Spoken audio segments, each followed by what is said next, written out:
Hoy viví una mañana increíble en el foro de Giros Guadalajara por Canal 13.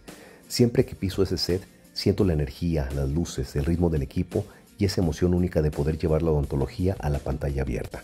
Hoy hablamos de un tema que me apasiona, el bruxismo y la importancia de los guardas oclusales, algo que puede transformar la calidad de vida de muchísimas personas. Quiero agradecer con enorme cariño a Nash, Carla, Carlos, Pipe y a todo el equipo de producción encabezado por Scary por la invitación, por la confianza y por hacer del foro un lugar tan profesional y tan humano. Gracias por abrirme las puertas y permitirnos seguir llevando salud, conocimiento y sonrisas a toda nuestra comunidad.